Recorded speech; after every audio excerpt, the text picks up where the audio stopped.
what is the family you envisage? Do you want the family that is very entrepreneurial? Do you want the family that is very God-fearing? It doesn't happen because you desire it. It happens because you put your hand to the ground and you do the work. Design the type of family you want.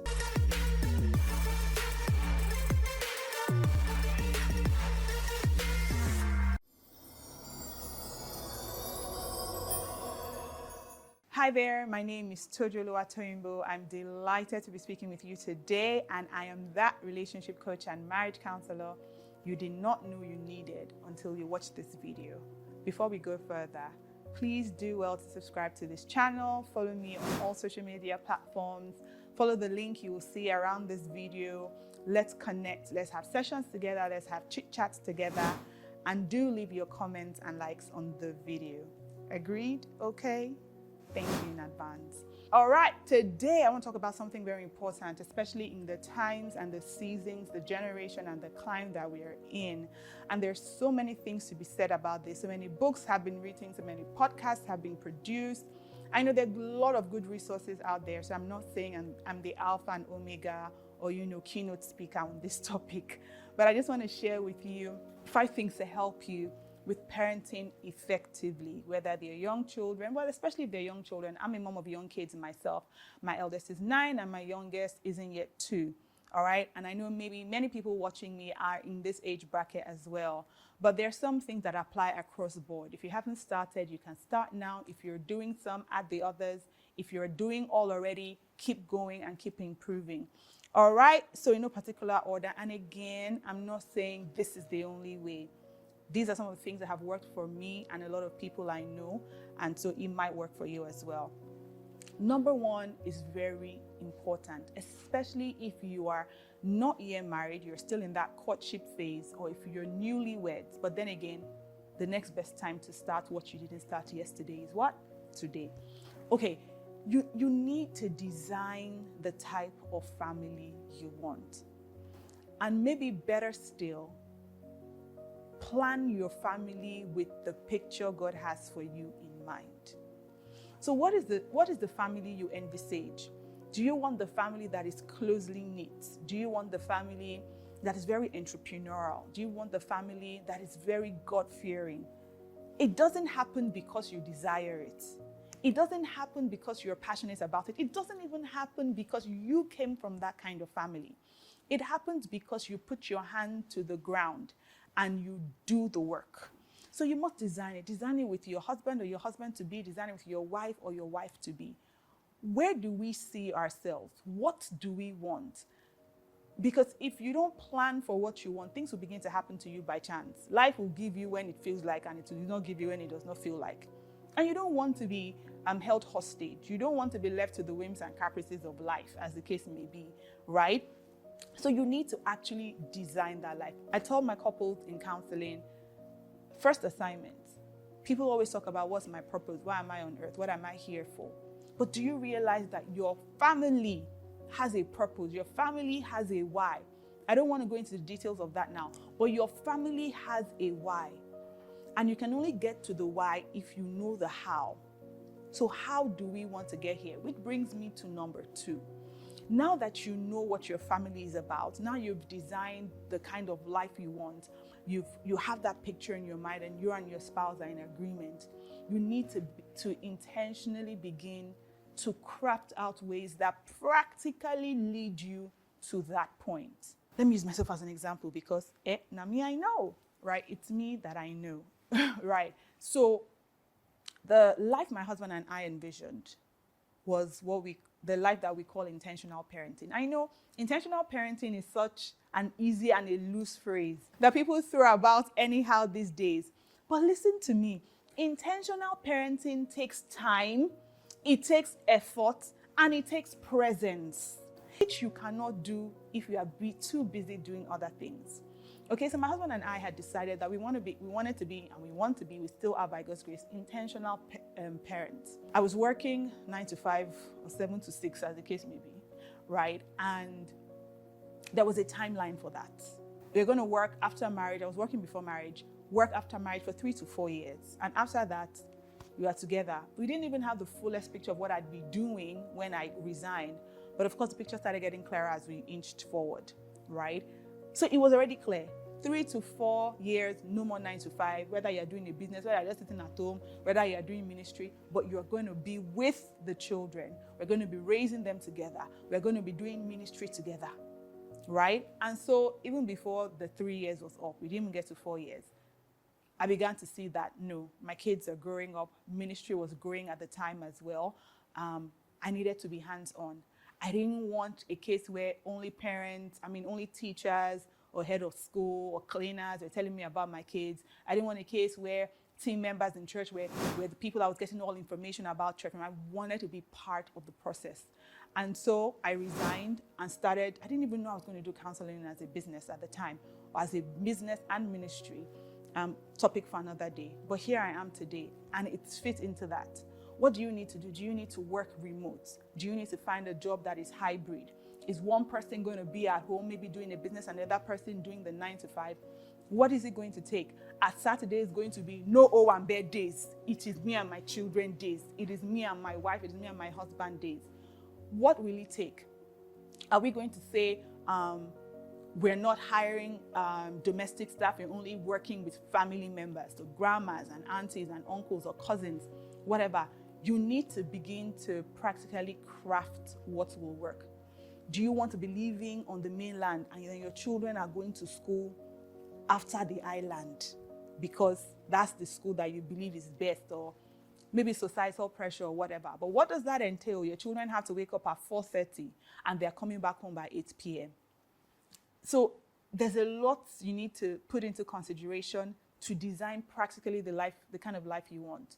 You can't say you want time with your kids and you and your children are leaving home at 4:30 a.m. and you're back home by 10 p.m. And I know people are already saying, but PLT, Toju, LT, it can't work like that for everybody. Your own husband might be making enough money, or your own wife might, not my own wife, somebody, I don't have a wife. Somebody's wife might be making enough money, but in this, my home, something has to give. Two economies, how they say it, one person's income cannot keep a home anymore. I know in some contexts that is true, but again, I'm not saying I'm the master of this, but I want you to ask yourself sincere questions. Is it that one person's money is not enough, or you are in that trap of, I need to have my own money?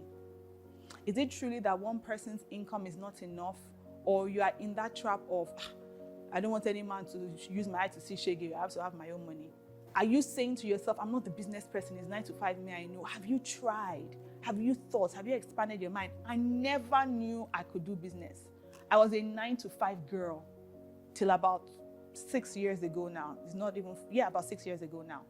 I never knew I could do this, have my own staff, run a business, take orders, billings. I did not know.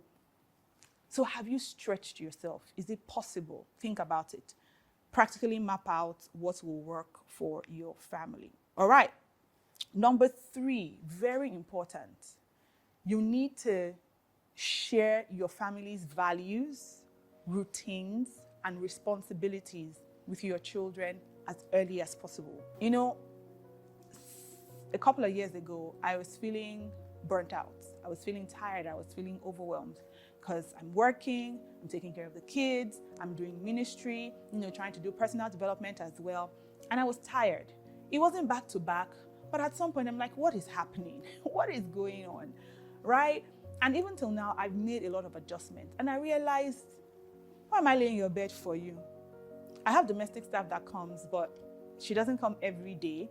And sometimes maybe if she's running late, because me too, I like to organize too much.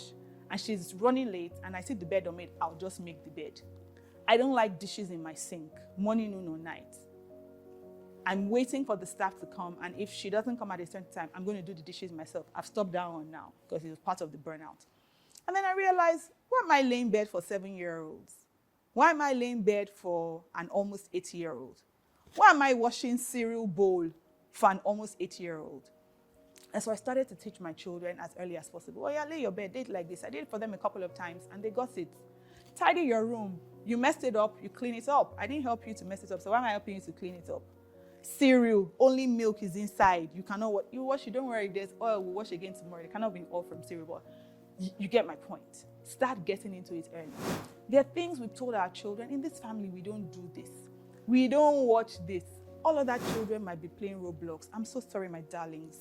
We don't play Roblox because these are the dangers. See what they're saying online. See what the internet is saying. See what other parents have complained about.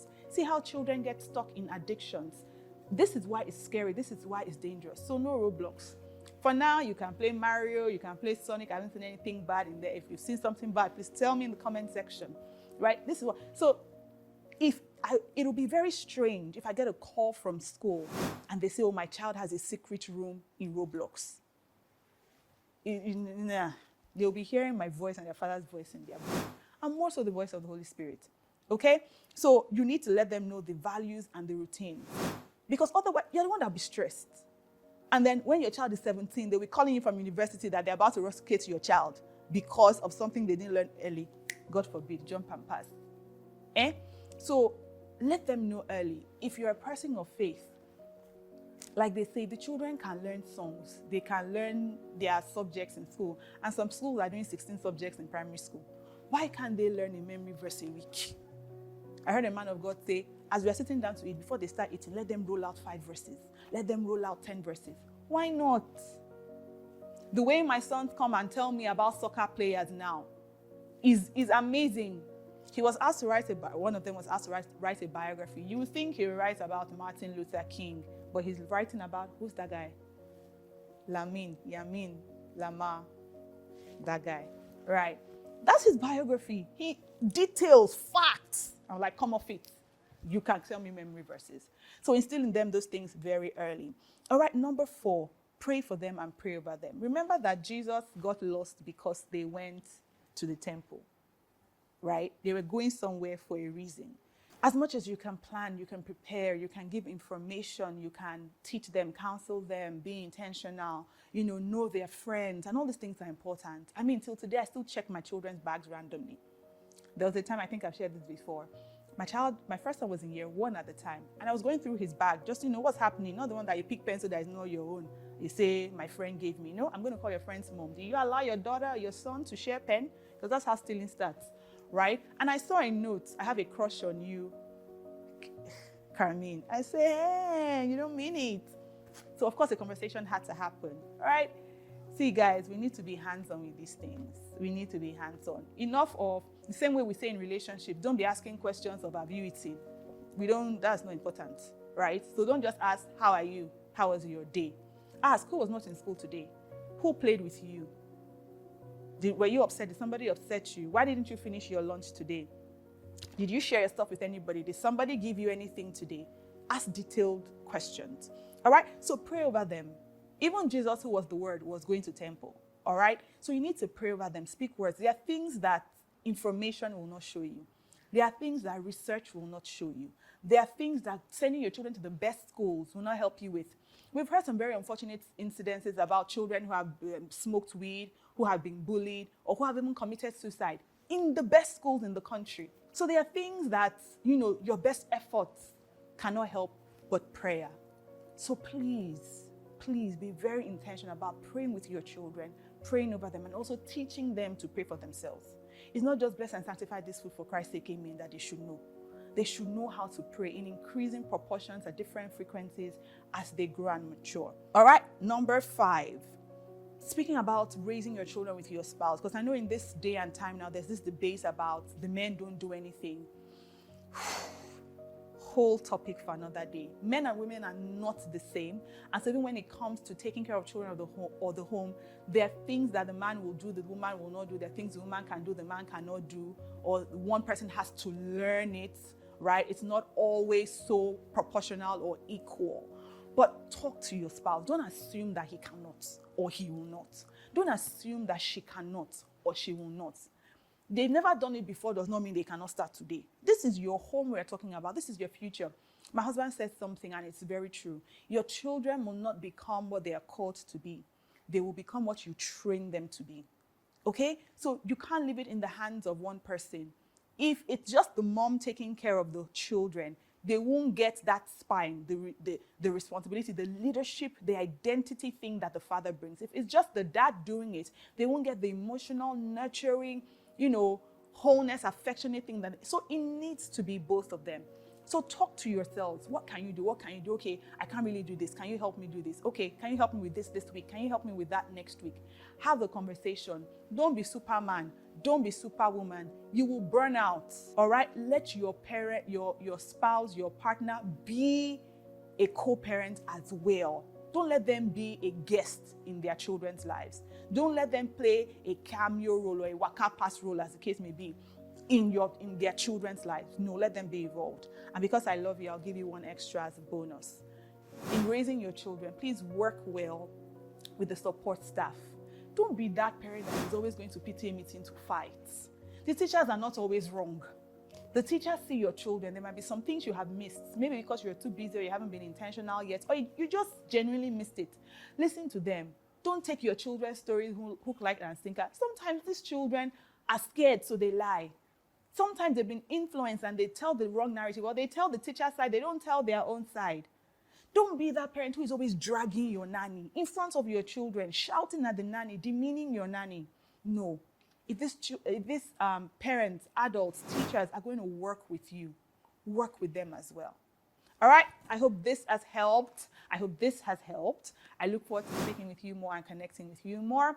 Please do ensure you watch my other videos and connect with me on social media. All right then, bye for now.